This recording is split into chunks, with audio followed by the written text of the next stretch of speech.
The drinks that I do are A, to demystify the liquor aisle, and B, it has to be a drink that you can make with ingredients that you can find at the grocery store and the liquor store. When a guest walks into the bar, what they're seeing taking place during service is half of it. Like, if you're gonna do it right, give a shit. Like, that's the important part. Macallan 12 Espresso Martinis. I mean, my God. So I'm sitting here with my friend and a dear mentor to me, J.R. Starkus. Thank you for having me. I'm excited to be here. Well, my friend, it's a long time coming. Yeah. Are we live now? Yeah. Are we going? That's right. Okay. Let's get started. You got a poker tournament to get to. Yeah, you just brought me right into it, right? Okay, here we go. Exactly. Yeah, Well, I do have a poker tournament.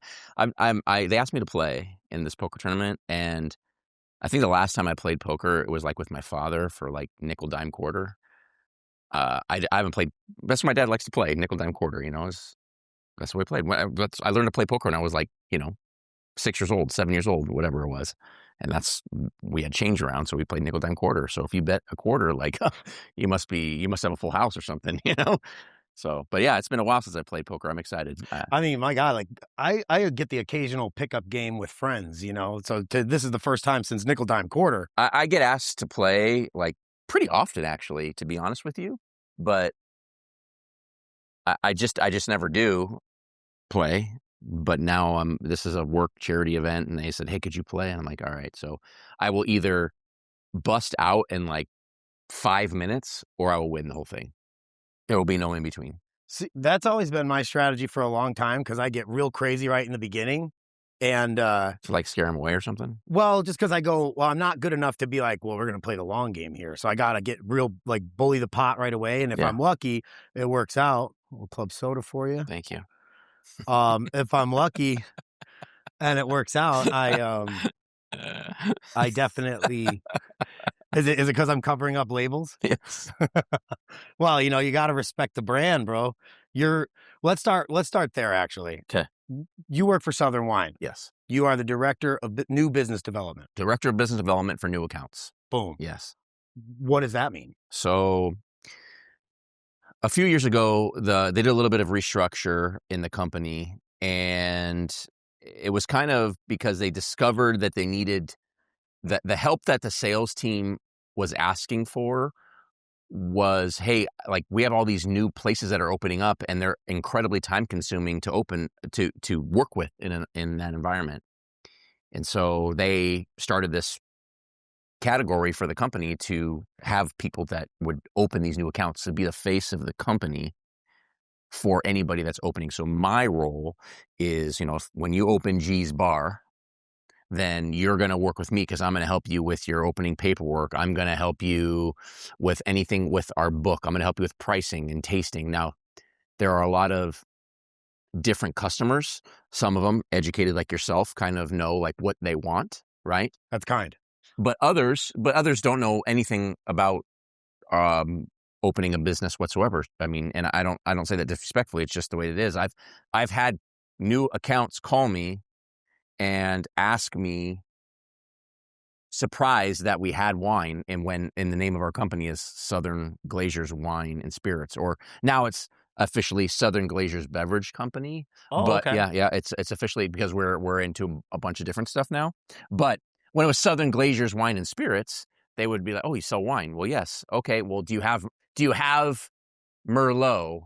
Yes. What kind do you have? I'm like, okay, we have a lot. Like, there's 100,000 SKUs in the portfolio, or whatever it is. It's a lot. So there's all varying aspects of entrepreneurs that I work with and that I deal with. So I have to help everybody a different way. But it's a great job. It's always changing. It never gets stagnant. I'm always meeting new people. And I still get to make mixed drinks every once in a while, because not often there are people that say, "Hey, listen, I need you. Like, I want to have a cocktail menu," but they don't have a consultant, or they're not hiring that type of person, and I offer that service to them with my background. So, well, that's the other thing too, because like a person that you oversee, well, because you used to oversee like a team of people that are going into accounts, and not necessarily new accounts, right? Like, because when you're a liquor representative for a distribution company, or is that even like the right way to say it? Well, I think the technical term now is sales consultant, Okay. right? Yeah, that makes sense. You know, so you're a sales consultant, but before I didn't really oversee a team. I kind of did, but nobody reported directly to me. That's not how the company is structured. I was kind of the maybe let's call it the team captain, Okay. for lack of a better term. But nobody reported to me. They still had their direct bosses they reported to. But when the answer needed to be had, or you know, shit hits the fan, they're calling me. Right? You're the fixer. You're the guy that's supposed to know it. You're the guy that's supposed to be able to handle it. You're the guy with the relationships.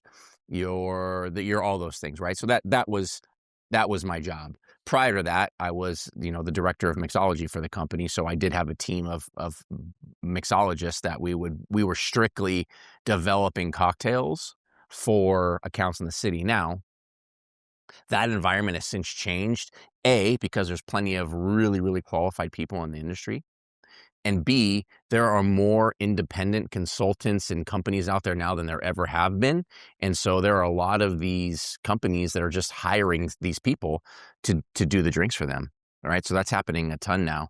So the mixology that we used to do and the amount of team that we used to have to do it is far less now. Well, and that's a funny thing too, because I met you as a sort of like you were a team of 3 guys, plus there was the director of like education, and you were the mixology team at Southern. Correct. And I felt very fortunate when I first met you back when I took Francesco's class in 2017, and that's when I got to shake your hand. But I had already known who you were at that time, because I mean, I don't know if this is where you made your bones, but this is where the name J.R. Starkus was sort of synonymous with mixology. Was when Rick Moonen had RM Seafood, which you were the beverage, the lead bartender. Yep. And then I know that he specifically opened up the venue upstairs called RX Boiler Room for you. Correct. To get crazy. Yes, but it's funny because he still busts my chops when I see him. But that bar he'd tell you it was, he built it with me in mind, but I left to work for Southern before it was completed. Ouch. Yes, God. but it wasn't on purpose. It wasn't on purpose, but you know, but he likes to like jab me every once in a while, which is fine. He's a good friend, you know. But he always tells me, he's like, you know, I built that bar for you, and I'm like, okay, Rick. You know? I mean, you know? So, but fair enough. It's a cool bar, but yeah, that bar was it was their mixology bar upstairs, so that's what it was intended for. But I never worked it, not a day. Such a good drink, man. it would be better if that wasn't left over, because I love when it pours out perfectly in front of the guests, and they're like, that's rookie. awesome. It's rookie. Rookie move. Hey, we're gonna work with it. But that's the point of this, right? It's like being a home bartender, or even like honestly, real bartenders in a venue. How many times do I hear like they'll have this much fluid still in their tin, and I just hear them dump. You can hear all the and you're just like, man, they really just kind of threw it all together, and they shook it. So now they're not getting their full price on the liquor, right? Like, so if you're expecting to pay for 2 ounces of tequila in your margarita, and then you hear a tin full of liquid toss, well, I know I didn't get the full 2 ounces of the tequila in there. Maybe. I mean, I would venture to guess that more often than not, that happens when somebody's not paying attention to how they're pouring, right? I can't tell you how many people I watch whether they use a jigger or they don't use a jigger, how they over pour or like incredibly under pour. Now in this scenario, they're over pouring probably because they're not jiggering, right? They're free pouring. Like, oh, I do this all the time. And then they have this much left in the tin. You're like, well, you also, you know, blowing cash down the drain. Cheers, brother. Be careful. That's right to the tippy top. Yep.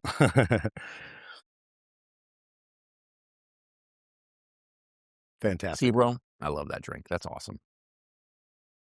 Well, we went a little off the cuff, right? Little geeky. That's okay. Because Coco Lopez or something would be more on to the specific original cocktail, and you know about the original. So, as you know, we always do 3 cocktails that maybe that the guest shares an affinity for or can talk to me a little bit about. So, why did you say let's do a pain reliever?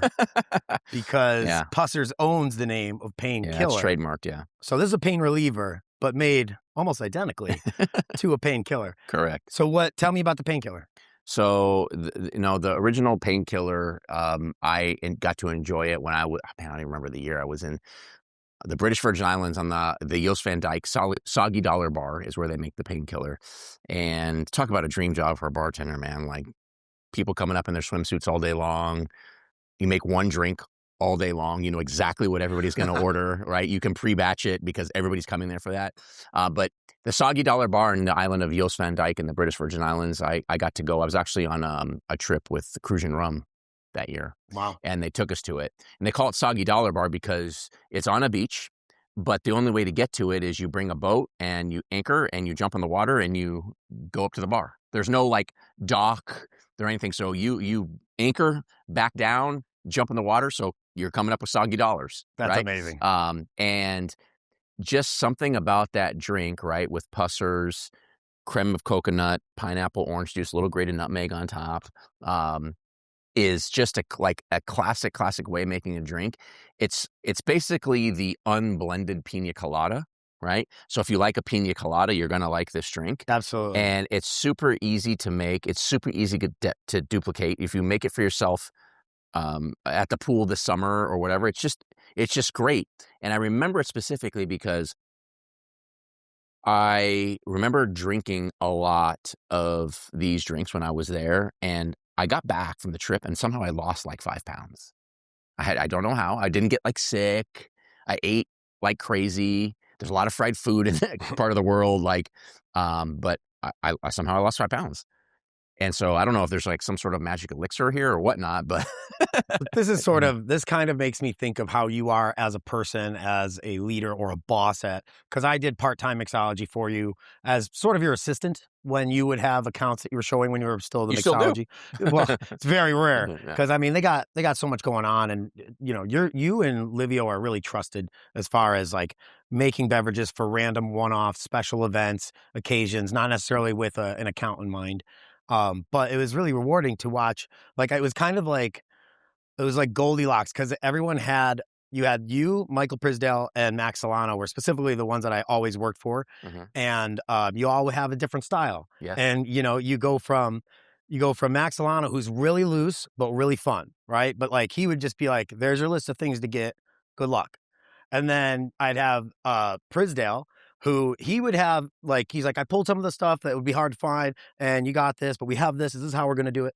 And it was like sort of detailed. And then I'd come into work and it would be you, and I'd be like, "Okay, so he highlighted the 4 things I need to get. He didn't want to wait for me to get here to actually get most of this put together because he needs to be. This is the most prepared guy in this business." I'm telling, like today, I wanted him to come a little bit later because we were pushing him back, and he's like, "I'm going to be early," because he's just Mr. On. If you're not early, you're late in your eyes.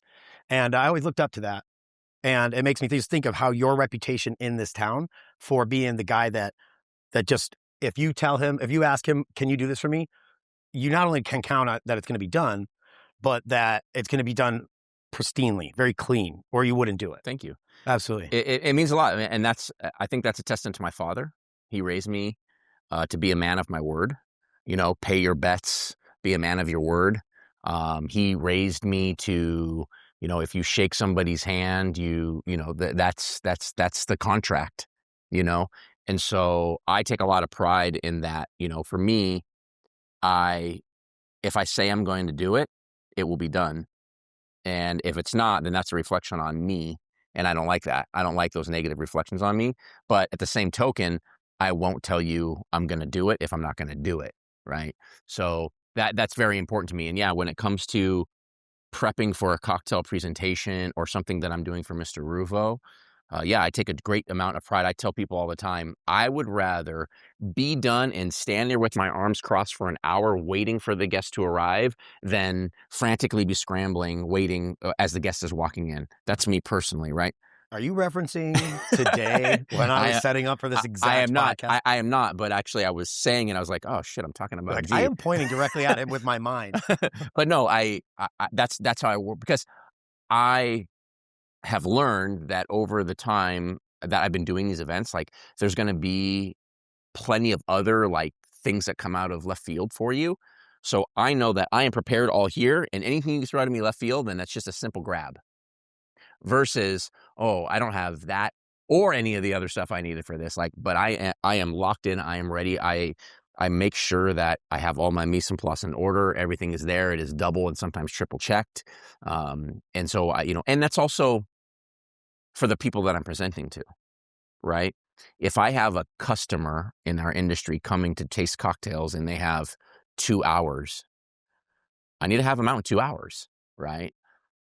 I can't, if they have longer, then that's fine. But my goal is to be done in 2 hours or even earlier. I'll give you some of your time back. I don't want to have you stay over to complete the mission that we assigned 2 hours for. So it's up to me to be prepared for that, and that's how I do it. Well, that brings a question to mind. Uh-huh. You doing all these, you're talking about events and venues. So what if you were to think of a couple of whatever comes to mind, give me a couple of like the ones that are really what sets them apart. But mise en place was something you mentioned. I'd love for you to describe what that is. But as far as business perspective, handling the mise en place, which I want you to detail, who's doing it right, and what are the things that you need to do besides, like, obviously we know JR is punctual and JR is tedious. Is that normal to expect from a bar program? Is what the guest sees a representation of what's actually going on, or is there a lot of like the ducks under the water where it's like super simple up here and then the feet are moving a lot, where you're saying like that frantic running around? So, I mean, a couple different answers here for your question then. So, yes, so like the duck analogy you use, like you're smooth on top and you're pedaling like so below the water, that would probably be any high functioning cocktail bar, right? Where there's a lot of mise en place glassware. The prep work is where the work is done, right? So when a guest walks into the bar, what they're seeing taking place during service is half of it. The other half was done 5-6 hours ago with prep, whether it be, juicing something, infusing something, clarifying something, getting your glassware ready, getting your ice, whatever it is, right? And so you're very busy, but you're able to pull it off because you are prepared correctly. Then there's the other half of that where, you mise en place, right? Your perfectly manicured orange peel, or your perfectly manicured pineapple, or your freshly grated nutmeg, or whatever it is, right? Your mise en place ready, but then there's also the bars that have like the standard shitty red cherry and a lime wedge that has a dead spot on it. And I think it's all about where you're at, right? And understanding what kind of bar program you're walking yourself into. If I walk into a bar and I order a mojito, and the mojito is got like 2 pieces of mint in it, and then the sprig of mint I get on top is like basically dead, and they charge me $23 for the mojito, not cool. Yeah. If I walk into that same bar and that's what you get, but it's like $1.50, now you know what you're walking. You know what I mean? It's $3 mojito night. That's why dives are allowed to be dives, because it's like, look, you're going to get what you get, but it's cheap and it's going to taste borderline right, but you're not getting the aesthetic value. Maybe. What do you expect? What do you expect, man? Basically that drink that you ordered is rum, soda water, and like somebody's like smashed some mint in the bottom and like squeezed a lime into it to give you a mojito. But that's what you're getting for $3 or whatever, right? So you just kind of have to know what you're walking into. If you're like, oh man, this bar has, $4 old fashions with, Buffalo Trace, and then you're like, wow, that's a great deal. And then you walk in, you're like, oh, well, that's why. Yeah. Because you're getting a little bit of Buffalo Trace, you're getting like, probably a splash of club soda on top. Right. They made sure to buy the smaller glasses, so you're still getting a full glass, but it's like, but that's fine if you know what you're walking into. Now, if that same drink is, $23, $24, I don't have a problem. Like, mise en place is very important, though. Setting the stage with your eyes at the bar that you're on is very important, whether it be a clean bar top and everything like has place, or if you have a big bowl of fresh fruit to say, wow, we do fresh things here. The lighting, the way that the bars are situated on the back bar, if they're spaced apart or if they're spread together, that's fine. Do you, like, you have your preference, but if you look at a bar and they're spread apart, they're random, there's some gin bottles mixed in with the tequila bottles, and then there's another vodka bottle over there with some gin, half the labels are turned around, that tells me right away, without even talking to anybody, that nobody gives a shit about what's happening here. Yeah. Right? And people ask me often, like, well, what do you drink when you go to a bar? I said, well, it depends on what bar I'm going to. That bar that I just described, I'm having a beer. Probably in a bottle, because I can't trust their tap either. Yeah. Right? And that's fine. I just know what I'm going to get. Right? So that's just how I operate. I'll drink anything, anywhere. I just know. You can tell immediately upon watching a bartender, the way that they interact, the surroundings around them. When you look and the trash can's completely full, you're sitting here at the bar and it's just destroyed. I'm like, okay, maybe I don't, hey, I want to order a drink. Maybe I want to order a Negroni. And you look right there on the back bar, and the vermouth is sitting there with a pour spout in it, and it's right under a bright light. You're like, no, I'm going to avoid that drink. So right? I'll just have a shot or order, a beer. Yeah. And it really is. It gets crazy when you have a bar program, and it always starts off idealistic. It always, like, I've never met the owner that's like, yeah, we're going to wing it a lot. They have an idea. They have a plan, and they're going like, this is what it's going to be. But that's not normally what it ends up being. Like, I can think of like how Gatsby's turned out when I was opening Gatsby's for Resorts World and John Petty at Click. It was supposed to be the epitome of champagne culture, and people are going to come in here expecting dope champagne. So we had crazy, ridiculous champagnes that you're like, there's only a few people that are going to order this. And are those people coming to Gatsby's that's sort of in the center of the casino? Not that it wasn't pretty cool and exclusive, but it's not exclusive like, the elite best table at the best club in town. Yeah. So it's like, what kind of a person are you expecting to come in? And that's part of when you're building a concept. Who's going to be your guests? Because they will decide what your program becomes. Yes. Also the bartenders you hire. Yeah. You're talking about pour spouts on the back bar. Or that's like a thing that I think of as bartenders that don't care. I understand if you're a place that every single thing is spouted and it's like, hey, we're a gaming bar. We want to make you fast drinks. It's not about you staring at these beautiful bottles and asking me questions about them. You came into the gaming bar to get exactly what you want. You want flavored vodka with your soda or whatever. You know what I mean? You want a free drink. Exactly. So it's like, but when I work, I'm not going to say which specific restaurants or bars, but you'll see certain employees that work there that are behind the bar, and then they go, they put a pour spout on everything they can because they don't know how to bartend without the pour spout, or they don't think about what is the guest sitting there looking at. It's a couple random pour spouts on the ones you pour a lot, and it takes the people you hire and your guests are what really should dictate what your concept is like. Yeah, and you as an owner, right? You have to stay on top of them. You have to stay on top of your staff. I've had this conversation with somebody in the consulting arena, and we were talking one day, and she, I told her, I said, every once in a while, I kind of have to talk the bar owner a little bit off of their vision, because it might be a little, what's the word I'm looking for? It might be a little over the top for what they're actually going to get, right? Well, yeah. So because everyone thinks the best.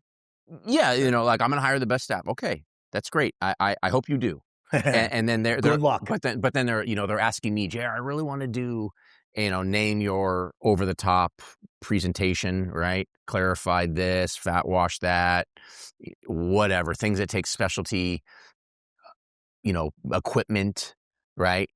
And then they want to do something that's, it's got to be Instagrammable. I said, okay, well, what glassware are you going to use?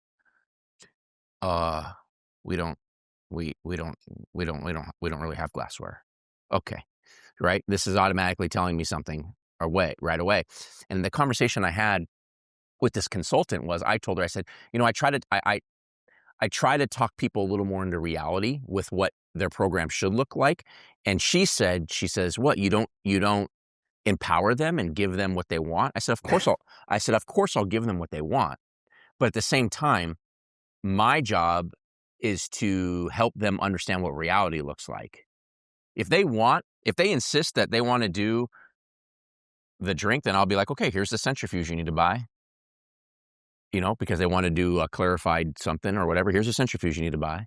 And they'll be like, oh, well, that's kind of expensive. I'm like, well, that's what I've been trying to tell you. Like, these things, this is how it works. And they're not contemplating the amount of labor and do you have the Right. person that's going to actually work that and treat the machine with respect so that it lasts you a couple years or 5 years of, because it depends. If it's high volume, you can only expect so long. Well, a good example of this is you worked at a bar. I won't name the name, but you worked at a bar that I created a cocktail menu for.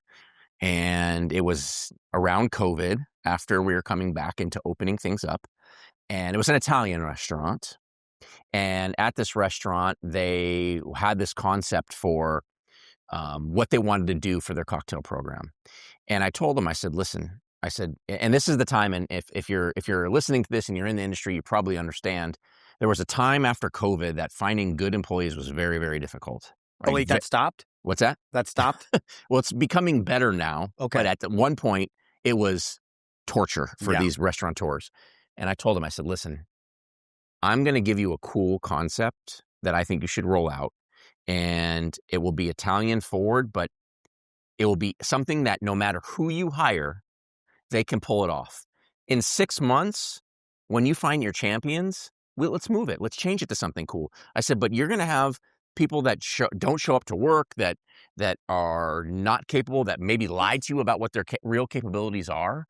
I said, so let's not overcomplicate this at first, because it's going to be a cluster for you. Let's make it something that's streamlined, that's cool, that everybody can pull off. And then when you find, like I said, your champions after 6 months or 7 months, you find the dudes or the girls that are like, they can make drinks for you, let them roll with it. They drink the Kool-Aid. Let them roll with it. But now you know that like they're behind the bar. Because once I create the menu for you and I train the staff originally, like I'm gone. Now it's up to you to hammer this home for them, not me. I can't be there. I don't work for the restaurant. I will help train. I will come back and stuff, but I can't be there every shift. The people behind the bar that are creating the drinks will drive consistency amongst the staff if they care. But you might have to wait a few months to find who that person is and make sure that they're really locked in. And that was my point with them. And they did go with it, and then they eventually changed it, which is fine. But it turned out to be a great program. The restaurant's sadly no longer open, but it was a great concept at first. Well, the evolution of a venue is actually bringing this question to mind. What's the trends that you're seeing that are evolving now? What are the current market trends that you would say are either like they're in the process of that's becoming a big thing, or that's the next step? So, at least in Las Vegas, I find that Vegas like does this like flip-floppy thing. What I mean by that is at one point it'll be very avant-garde, very unique, over the top, and then it goes back to classically driven, like super classically driven. Then it goes back to avant-garde, and then it goes back to classic driven. I think right now we're in the more of the classic driven scenario, twist on classic style. So like every menu right now, and I don't mind it, but every menu right now, what's the drink that you see? Espresso Martinis on every menu right now. Every menu, right? And we talked about this before we went on the air, is that, the Espresso Martini, just because you call it that, like the original Espresso Martini with absolute vanilla, Kahlua, and espresso, and maybe a little bit of sugar, like that recipe is almost never made anymore. No, right? There are 50 renditions of the same drink. So people are like, oh, the Espresso Martini, it's overdone. Well, is it? Because it's not the same drink that's in every menu. Yeah.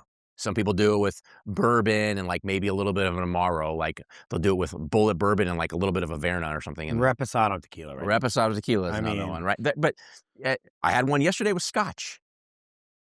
That is Macallan gambling. Macallan 12 Espresso Martini, chef's kiss. Incredible. Macallan 12 Espresso Martini. Where was this and how much did it cost? I don't know the price. I didn't pay the bill. But it was at Butcher and Thief. That's nice. It was at Butcher and Thief here in Las Vegas. My buddy Matt Rose is working there. He's That's there. Matt awesome. Rose made it. And Matt Rose said, holy shit, this is really good. I was like, yeah, it's made with Macallan 12. And I just drank, I drank Macallan neat, and my colleague, drank the Macallan Espresso Martini, and it was delicious. I had a sip. It was delicious, but it's a great drink. So, Macallan 12 Espresso Martinis. I mean, my God. Yeah, and that's not going on a menu anytime soon unless it's one of those things that's like, yeah, the price point makes you buy in, because now you see a lot of this $150, $500 cocktail, and then the rest are normal prices. and and normal in Vegas could be, just depends on your zip code essentially. But that idea is you see a $400 cocktail and you go, ooh, that's expensive. And then you see a $25 cocktail and you go, well, that's much more reasonable. And it's like, no one wants to pay $25 for a cocktail. But when you have a $400 cocktail on the menu, it makes 25 look a little more acceptable. Yeah, So yeah. it's like those mental games. It's the same thing like when you would suggest, like I would teach staff to, when you're selling a bottle of wine, right?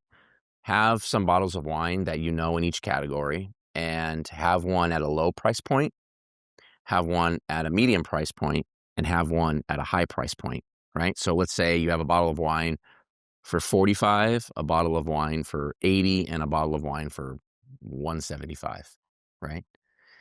Nobody ever said, like, so I tell people, I said, you start with maybe the one that's low, or excuse me, medium, 85, then you give them the low one, and then you give them the high one. Very few people say, give me the one in the middle. Right. Like, give me the first or the last one. But they don't want to be cheap, especially when they're in front of guests. So they're going to order the medium or the high one almost all the time. Right. Almost all the time. And when they do, you did your job. I need to know what cognac we're going to use, because I would never use a non-Southern brand. Well, you're on this bar. Remy VSOP. Yeah. And Remy only doesn't even make a VS. Is there a reason for why they don't make a VS, or just like, don't go below that? No, I don't know. I mean, sometimes these cognac companies, and I'm not saying this is necessarily the reason for Remy, although if it came out that it was the reason, I wouldn't be surprised. But there's a lot of pride, I'll say, in the cognac world. And so a French person with pride? Yes. That sounds when it comes to cognac, when it comes to cognac, we're talking about. But what they would do is, so VS 2 years, VSOP 4, XO 10, right? By law, aging minimums.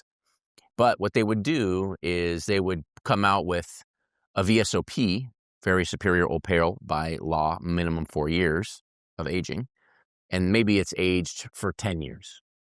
Although that qualifies as an XO, they would put in their VSOP because they're like, no, this is 10 years. This is our mid-grade, right? So it could be that they don't create a VS because they're like, we just started VSOP. We don't worry about that because that's for other people. We're doing VSOP and we move up from there. That could be their philosophy. I'm not saying it is, but it would not surprise me. I can see the logical jump. It would not surprise me if that was like, if somebody from Remy called me, they're like, yeah, that's what it is. That's true.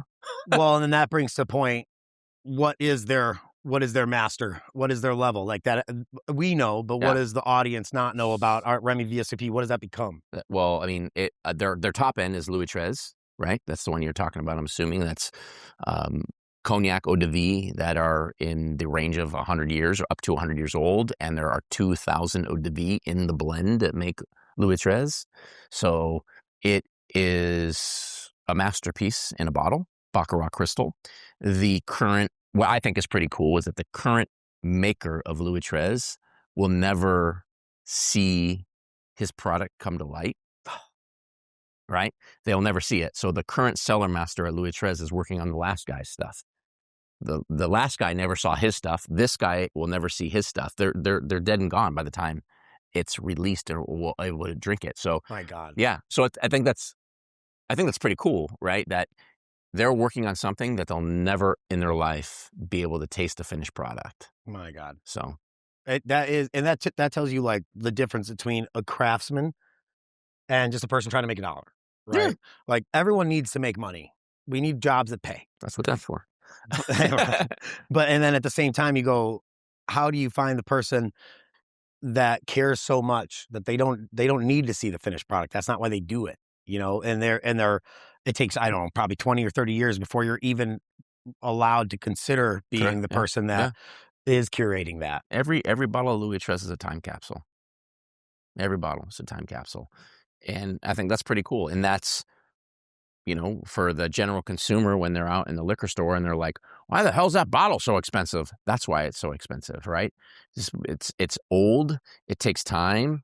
And the person who made it never got to taste it. It's pretty cool. Well, and that makes me honestly think about what especially because we're a town that you see Louis poured more than a lot of towns, a lot of major cities in this world. What makes Vegas special and different from New York and LA? Like those, if you were to think of the two, in America, epitome of bartending, you also have San Francisco, you have Miami, but when you think New York, you think LA, and a lot of people think of Las Vegas, but I don't think we get the credit that we deserve. Well, I don't think that we get, you're not wrong there, but I don't think we get the credit we deserve because we are such a melting pot of bars here, right? Not to say that there aren't dives in New York and, in LA, but the craft cocktail scene is definitely something that's special there. We have that here, but that's not necessarily what we're known for. We're known for the bars inside of the casinos, right? We're known for gambling. We're known for great food. We're known for the tourist attractions that we have here. There are great bars everywhere you go, but when you go to a casino, right? We're at a very unique. If you go to New York or you go to LA, you could walk to these different bars, right? But in Vegas, like you can go to 19 bars inside of the same hotel, right? And I think that's a mistake. But you see what I'm saying, though, right? 100%. So so we're not a walking. Like because you would think of like New York and LA, they're kind of a walk around towns, and we're not a walking town, but you have a whole resort with 20 venues in it. You are a walk around town, but if you want to go from, one cool cocktail bar to the next cool cocktail bar, right? I mean, Arts District. That's what I'm saying. In Arts District, you can hit 15 great bars without ever getting back into your car. But in Vegas or in LA or in New York, maybe, like you're getting in an Uber every time. There might be one or two close to each other, but you're getting in an Uber and you're going to the next bar. So it's like a bar hop is a different situation. In Vegas, you're in a casino, you could hit a bunch of bars in the same casino. Are you going to get a crafty cocktail bar? Probably not. Will you probably get like a fresh drink or a great drink? Yes. But if you go downtown into the Arts District, yeah, you're going to get some great stuff down there for sure. I mean, I think they are really giving Vegas like that new vibe because we always know you can get something cool on the Strip. But when you have a place that, again, affordable and got locally driven is important. Like good for your locals, not just your tourists and not your business accounts, which, or gamblers. It's just people that are out for a good time in their local city. And I feel like Arts District is really doing that. Arts District does a great job. And it's getting better every day because there's constantly new great bars opening up down there. And the more they can, and people asked me the other day, they said, do you think it's going to get too saturated? I said, no. I said, it's only going to be better because that's what we need is a place where you can park once and hit 10 great bars if you wanted to and just never have to move your car. That's awesome. And so I think downtown is doing a tremendous job by doing that. Sidecar. I like it. So for your second cocktail, we talked about Sidecar. Yeah. And I want to just preface that this is a notoriously hard cocktail to nail because if you see here, you have cognac, you have a cognac-based Curaçao, and you have lemon juice. There's no other sugars in there. So just the sugar that's in the dry Curaçao. And if you don't use enough of this or of the dry Curaçao, or you use too much lemon and not compared to the amount, the sugar is off. Correct. And what Curaçao are they using? You want to use you're going to use a high quality cognac. You might as well, or you must use a high quality Curaçao. You don't want to use just triple sec de Kuiper or whatever. Not that there's a place for those. There's a bar for those. That's how you get your comp drinks. That's how you have affordable beverages. This isn't an affordable comparable cognac this isn't an affordable Sidecar if you were comping these all night at a gaming bar. So when you go to a craft cocktail bar, you're hoping that they're putting these kind of quality ingredients. And if you don't use pure Ferran dry Curaçao, I think you're crazy because I freaking love that stuff. It's good. Yeah. It's not overly sweet.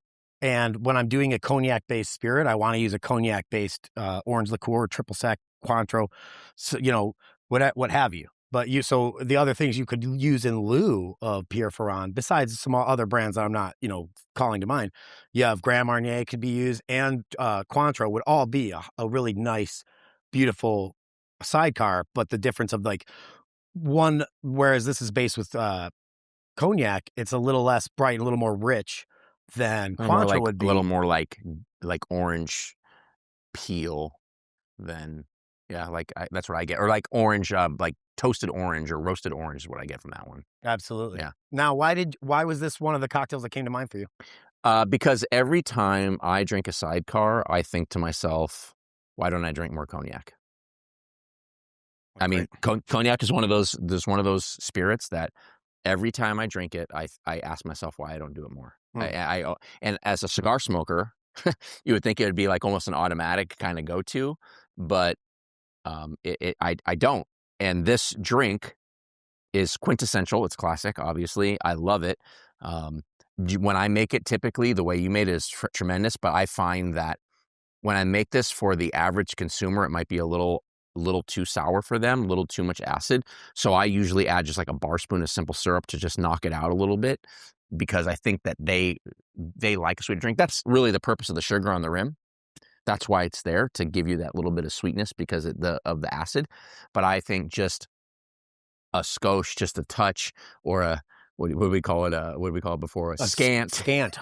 I heard that recently in my last bar. Yeah, a scant, but like just a bar spoon, quarter ounce, very little of simple syrup just to cut through, or even agave nectar would play nice, because the roastedness of the agave nectar would play well with the age in the Cognac, or anything, Demerara sugar syrup, something like that. If you wanted to make it a little more fall oriented, you just put like maybe some brown sugar syrup in there or something. Falernum would work well. Like it just takes the same drink and just puts it on a different plane to wherever you want to play with it. So this drink, quintessential, great for any time of year.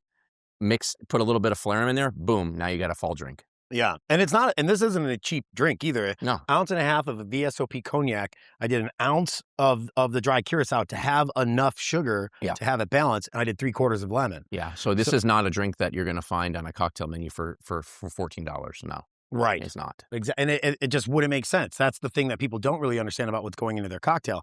And that brings me to a point of, what spirits do you think are underrated? Because like I would say Cognac is one, that doesn't get the appreciation. And there's what is underrated that should be treated better and thought of in a higher aspect?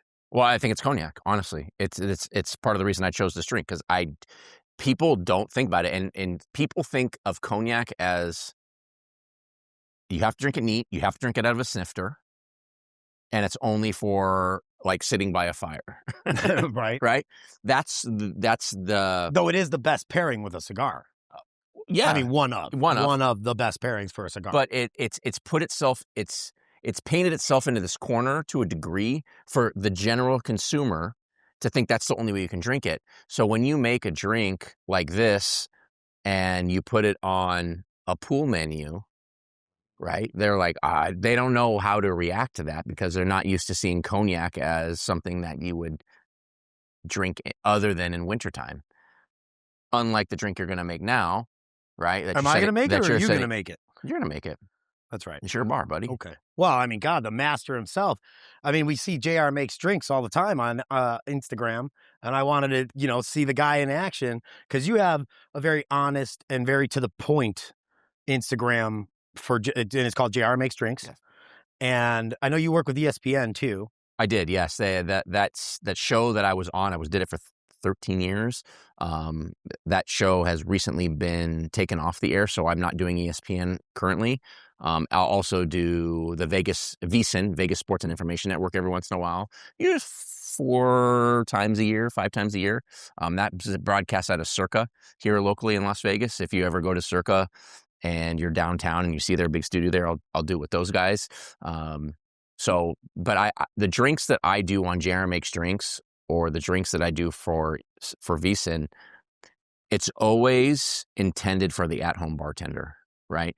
The drinks that I do are to demystify the liquor aisle, and B, demystify the liquor aisle. Yes, I like that. Yes, and B, to it has to be a drink that you can make with ingredients that you can find at the grocery store and the liquor store. That's what I do every single time. I like that. The reason I do that is because people want to make drinks for themselves at home. And I see a lot of great Instagrams out there, really creative people that do unbelievably beautiful drinks. And I see them and I'm like, wow, like, but nobody will ever do that. Nobody will ever do that. It's got 8 ingredients in it. 4 of them I've never heard of before, right? And then the other 2 are homemade. And it makes it tough. It makes it irrealistic too. Like Yeah. you're trying to get people interested in stuff and you're showing them work. Right. So like if I were to make a margarita, for instance, right, instead of using just whatever tequila, like I think you're going to use that Patron Hacienda today, if I'm not mistaken, right? Or no, Cristalino, right? Ooh. Yeah, use Cristalino. So wait, a Cristalino, which, okay, can you quickly explain to your audience what a Cristalino is? So it's a clear tequila, but it's previously aged. So they take the tequila and they'll usually age it to a reposado or an añejo, right? So whatever that may be. So to be a reposado, it's got to be over 60 days old. Under a year. To be an añejo, it's over a year. And then after that, they'll take and filter out the color. Why? They like the flavor profile, but the general consumer likes a silver tequila. Right. So a Cristalino will generally be more expensive because it is aged like an aged tequila, whether it be reposado or añejo, but the color is filtered out to be clear because especially the American consumer enjoys that, to see a clear tequila. So what you're making now with a Patron Cristalino margarita is, will have more roasty notes or aged barrel notes from an agave or from an añejo tequila. However, the drink won't be brown, other than maybe some of the agave nectar you put in there, like it would be if you used a real unfiltered añejo tequila. Well, that's a huge factor, right? It's not just because people like Blanco tequilas or clear tequilas. It's when you're thinking of a cocktail and you want the notes that encompass an añejo, but you want it to have a brighter color. Because if it was a normal añejo, it would make your cocktail look murky. If you're trying to make like a bright margarita look, right, but you use an añejo, now it's going to be more of like a darker, browner look instead of that, like just the green from the lime. Yeah. So, so I love the clarified, and you can make like clarified tequila old fashions with a Cristalino because you get those roasted flavors and some of those barrel aged flavors. Mm-hmm. But now you can make this really, what is that? Oh, it's a tequila old fashioned. Yeah. Clear. Yeah. Yeah. So I love the aspect of that. And now that's another thing where it's going to pump up this is more expensive than Patron Silver because people don't understand, why do I pay more for this aged spirit? And it's like, well, they had to store this for years. They were not making money for years on this. They said, let's make this product and let's talk about it in a couple years, depends on the product. But so people really don't think about how much effort and how much work is going into this product before you get to taste it. Well, you also, not only that, but anytime you put something into a barrel, there's what's called the angel share, dissipation, right? Just evaporates into the air, right? Nothing you can do about it. Even if you temperature control your warehouse, you're going to lose product. So, you start with, however much in a barrel. Let's just say you start with, just for round numbers, 50 gallons of product in the barrel. But after 3 years, you don't have 50 gallons anymore. It's not there anymore. It's worked its way in and out of the barrel. It's evaporated. And maybe you now have 30 gallons. Right? I'm just throwing a number out. Right. But maybe that's what you have. And the longer it ages, the more that happens. And the longer something ages doesn't make it better. There is a point of diminishing return. So, just because something is 10 years old doesn't make it better than the one that's 18 years old, or doesn't make it worse than the one that's 18 years old. Right? That you could very well enjoy. Like, I just went to Vermont and I was with Whistle Pig, and I had a wonderful time with my friends at Whistle Pig, and we tasted 10, 12, 15, 18, 21, 25, and 30. Now the 21, 25, and 30 are actually American single malts, not bourbon. Wait, I thought you said Whistle Pig. I did. I'm confused. I thought Whistle Pig was like originally Canadian rye, Dave Pickle. Yep, you're right. And then I know they distill now for themselves. Correct. And now they're making American single malt? Yes, as well. Wow. Blending American single malt. And they have a 21, a 25, and a 30. And they're not cheap. But with all that said, at the end of the trip, I was asked, like, so what was your favorite? It's a 10-year. The classic 10-year Whistle Pig was my favorite out of all of them. They were all good, but that was my favorite. And so on the price list, that is your least expensive out of those, but it was my favorite. So just because it's aged longer doesn't make it better. Your palate will tell you what's the best. And there is a point in diminishing returns. Just because you might have a bourbon, for instance, that's aged for, 20 years, and you might say to yourself, it's really, really pretty oaky. Well, over oaked. There's too much wood, right? So another reason some of these things are expensive is because the producer is gambling on leaving this in a barrel, because if it doesn't turn out the way they hope, it's trash. And then it's time wasted. So it looks great. My favorite drink ever. Favorite drink ever? Yes. Hold on, time wasted. Let you finish that thought process, because I'm going to ask the next question. Yeah. So it's time wasted though. If you put something in a barrel and you're like, all right, we're gonna run. Let's use tequila because that's what this margarita is made with. If we're gonna say we're gonna make this an extra añejo tequila and we're gonna let this thing go a little bit longer than everybody else, we're gonna let it go for 7 years, which would be a long time in the world of tequila. Commitment, right? A long time. And you say to yourself, after the 7 years, you pull it out and you're like, oh no, it doesn't taste good. And guess what? It's trash. And what we're not talking about with tequila is how long it took that agave to grow on the ground. So you're spent 7 to 10 years or 8 to 10 years on average for the agave, plus another 7 years in barrel, just to find out at the end of it that you messed it up and it's garbage and you have to throw it away because you can't sell it. Yes, exactly. Right? So the reason these things are more expensive is because they are gambling with their liquid gold in the bottle. And if they hit it out of the park, we get to pay the price a little bit and it's enjoyable for everybody. But if not, they have to throw it away or we don't buy it. Right. So that's part of the reason. That is crazy when you think about the gamble that they're actually taking. Yeah. What is an upcoming brand for you that you think is poised to take over or is doing big things that they're about to be the big topic of conversation?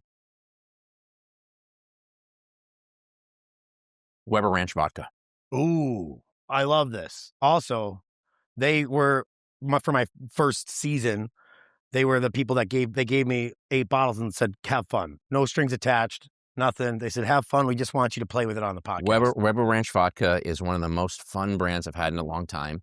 And this kind of correlates to the question you asked me before, which is what is the underappreciated spirit? I said Cognac, but but vodka would also be in that list. And I say vodka because there might be some people rolling their eyes at home right now, but I say vodka because to me as a bartender or somebody who used to bartend, vodka was always one of the most difficult things for me to make drinks with, not the easiest.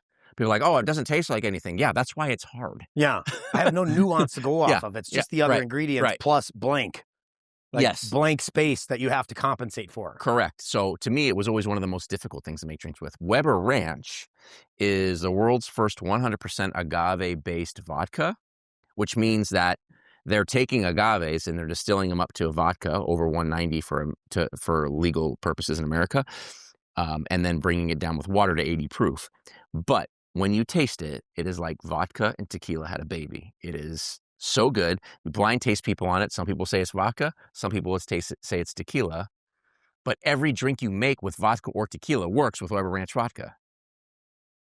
So it is one of my favorite brands to play with right now. I love it so much. My wife, we went out drinking one night, and at the end of the night, she thought we had given her water because that's how easy it goes down. So she loves it. But Weber Ranch Vodka, get some for yourself at home. Find that bottle in your liquor store at home and buy it because it is outstanding. You will not go wrong. It is absolutely delicious. And then you can tell me, you can reach me on Jeremy's Drinks. Tell me what's better, if it tastes like vodka or tequila. My thing about this vodka, we're going to crack this bottle. My thing about this vodka is that it's the only vodka that I can drink on ice with a lemon peel. It's I could drink anything. We know if you watch this podcast, I'll drink a lot of anything. Yes. But the thing that really stands out for me, is that I don't, just like you said, the stigma of vodka, and especially in our industry of craft cocktail and all that stuff. Vodka sucks, blah, blah, blah. Like, oh, vodka, why? You drink gin instead. And it's like, well, this gives me something that has the nuances of gin, not the same flavors, but the fact that when you have gin, you have a neutral grain spirit generally, or, it's basically a vodka that then botanicals added. But now this is all made from agave. So you're getting a clean distillate. There's no gluten even in the beginning before you pass through the distillation process, which some things say gluten-free and some things don't. But according to the people that know things more than I do, that once you've distilled, the gluten molecule doesn't pass through. So when you have a vodka, I'm to understand that when you have a vodka, that once it's distilled, it is no longer containing gluten. Correct. And they can't put gluten-free on the label if it doesn't start with a gluten-free product, which is why some of these brands don't have it, right? That's the next question I get is like, well, how come brand X can do it and brand Y can't? Well, because brand Y is made from wheat that has gluten, even though it doesn't come through in the final distillate, because it didn't start with a gluten-free product like grape or corn, they can't put it on the label. Yeah. But it's gluten-free. But in that one, it certainly is. I don't think that it's something to advertise. It's also marketing dollars and all that kind of stuff, right? Sure. But that product is one of the most up-and-coming brands. I love it and when I create cocktails with it,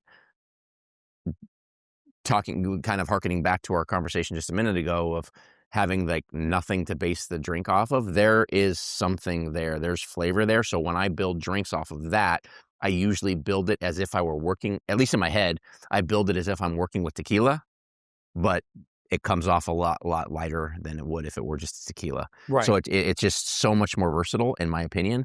And it's absolutely wonderful. I highly recommend it. Highly recommend it. Well, speaking of highly recommended then, and I mean, as far as brands are concerned, is this what's most exciting about the industry as a brand? But also what's the most exciting thing about the industry as far as cocktail making and running a venue? Well, I think, if you're talking about cocktail making, I think that you're finding more bars are doing it correctly.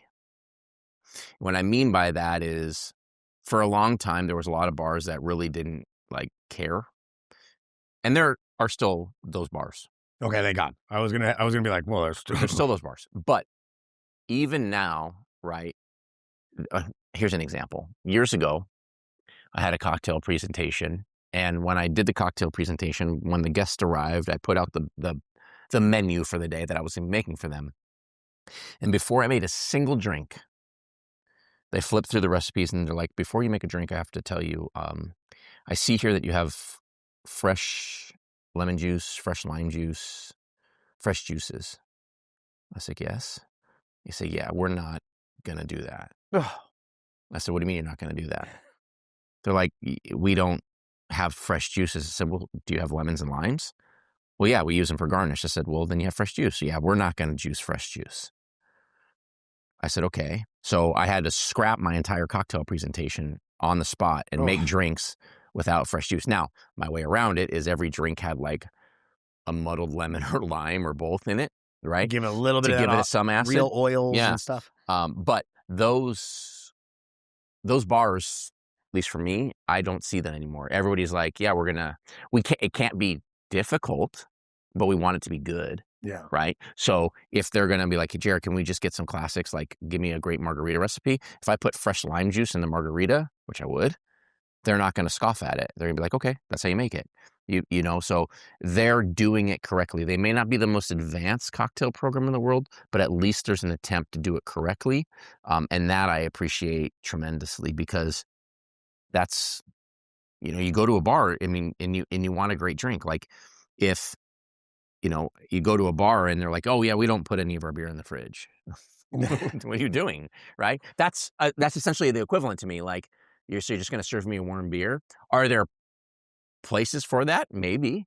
Right. Yeah, Germany. Yeah, exactly. But not here. But like, if you're like, Yeah, no, like, I'll have a Modelo warm. No, you won't. Oof. Like, that's disgusting. Yeah. You want it cold, right? So you're at least attempting to do it right, and so now I see bartenders. So that's what excites me right now is that more and more bars that are opening want to do it correctly. Now, whether they succeed in that, that's up to them. It comes up to hiring. It comes up to Yes, is all the the stuff, management, the hiring, all the stuff we started the podcast with, right? But they're at least want to attempt to do it correctly, and that's important, right? So that's exciting to me because before people just they literally didn't give a shit, and so now I think that's important. Yeah. Well, I want to close out, and I'm so grateful you showed up today because it's like, as far as that, when I have mentors, I collect mentors. I like to think of myself as like a Frankenstein Okay. of several amazing bartenders that I wish I could hold a candle to what they've done. And I don't mean to like blow it up right now, but it's just like it's impressive every time I learn a little bit from you, a little bit from Livio, a little Francesco. And it's like I am a bartender based on my entire experience. And you're part of that experience. Thank you. You're who taught me discipline. And you're who told me, you know, when you have your systems in place, everything else is super easy. But did you prep the night before? Were you prepared when you went to bed? You know, and those are the things that really carry through to me. So I want to say, like, as far as a mentor in this town, in this city, if you don't know him and he comes into your bar, Thank you. I highly recommend you go and just pick his brain about what he's done. It's incredible to have you on the podcast. It's been a long time coming, brother. Like, we've been talking about forever. I kept busting your chops because you're like, yeah, let's get you on. I'll send you the paper. And then I'm like, all right. I never get the paper. I'm like, why did you come on? You're like, you never sent the paper. Okay. This is really simple. Just I work late nights. Okay. It's hard to start getting really back to simple. work after you bartend for 6 hours, 7 hours. And then you're like, all right, let's start sending some emails right now. That's what I do. It's tough. And then, you know, because I had a couple drinks, had a nice, I'm sure you did. had a Michael. nice clothes, you know, Yeah. and then it's, hey, go to bed, turn off. Because the thing that's not talked about in bartending is you're on all night. Like, girlfriends have complained about this. They go, hey, I wanted to talk to you at the end of the night. And it's like, yeah, but I just got off of a 7-hour shift of being, hey, good to see you. Yeah. I can't believe you're here again. This is amazing. And I really do feel those ways. Yeah. I don't say things that aren't true to me, but at the same time, you're like, even if I'm having a bad day, I can't have a bad day to my guests. You're on stage all the time. So then it's like when I come home and it was like, it was a taxing day. And my spouse is saying, can we talk about us? And can we talk about this, what happened in my job? And you're like, oh God, I just want to shut off. You know, so that part of bartending isn't talked about enough, and why it's such a taxing job, but it's such a giving job because I get so much out of it. Yeah. And I feel like you're one of those people that get that and understand what to give, and how if you keep giving to this industry, it always comes back. Yeah, I think so. I mean, this industry has been very good to me. It has provided for myself and my family, and you know, and now at the point in my career where I'm not necessarily behind a bar anymore, I still get to make drinks, but now I get to watch other bartenders like yourself and, you know, others that are in our city that have this passion that I had, right? And I still do, but I'm not behind the bar every day, right? People ask me this, like, do you miss bartending? And I said, well, I miss the act of bartending. I miss the act of like having people at my bar and like entertaining them and like connecting people and like that. But I don't miss having to wonder if the guy on that side is going to tip me to make my money. I don't miss that, right? I don't miss thinking like I gave my all to this guest and he stiffed me and now I'm pissed, right? I don't miss that because our job is fun. And every time I think to myself, man, this is you had a rough day, right? I take a step back and I think to myself, I make drinks for a living. I work inside in air conditioning when it's 120 degrees outside, and I eat great food. What's the problem? Right? When there's people, one of the best dudes I ever hired when I worked for Rick Moon, and his name was James Maldonado. James, if you're watching this, shout out to you. I interviewed him. He wanted to be a bar back. He had zero experience whatsoever. Zero.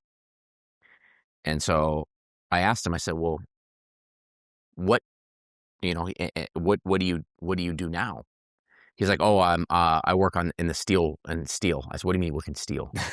He's like, I work in the steel industry. I pull steel. I blah, blah. I said, you're hired. He's like, really? I said, absolutely. I said, bro, if you work with your hands and you pull steel outside or whatever in the factory, and what I'm going to be asking you to do is like juice citrus in the air conditioning, like you're going to be a rock star. You're going to be a rock star. And he was awesome. He doesn't do it anymore. He has his own company now, but in more of like the kind of like the handyman category. Sure. But he was one of the best hires I ever had. He was awesome because like I knew this dude who worked outside, sweat his ass off every day, worked with heavy things. And now I'm going to ask him to do is like, get a bottle of wine for me from the wine room, make sure that I have fresh juice in my well and grab ice. He's just like right on it. Yeah. Like piece of cake. Right. So. And I make how much doing this? Yeah. Right. And so he was awesome. And so like, I think back to, our job behind the bar, in front of the bar, like even on a bad day, you sit back and you're like, it's really not bad. It's really a great job. And we should be thankful for it. And I am thankful for it every day. And now that I'm in the position now where, I get to do these types of things, like I'm on your podcast and technically I'm working, right? When I go out to a bar and I have a drink with my friend and I pay for it with my corporate card, I'm working. Like, come on. Like, this is incredible. Like, I am so thankful. I'm so blessed that I have that opportunity. And so anybody who's willing to get into the bartending industry, can it be taxing? Yes. Do you have to turn off I'm fighting with my spouse when you get to work? Yes. Right? You're on stage. That can't exist. Nobody cares. Yeah. Nobody cares. Nobody cares. Nobody cares. And, but if you want to make money when you go home, you have to act like they're the most important person in the room, right? All those things matter. So get into the industry if you're not in it already. But if you are into it, give a shit. Like if you're going to do it right, give a shit. Like that's the important part, right? That's a perfect way to end it. Yeah. If you're going to do it, give a shit. Give a shit. Cheers, brother. Cheers.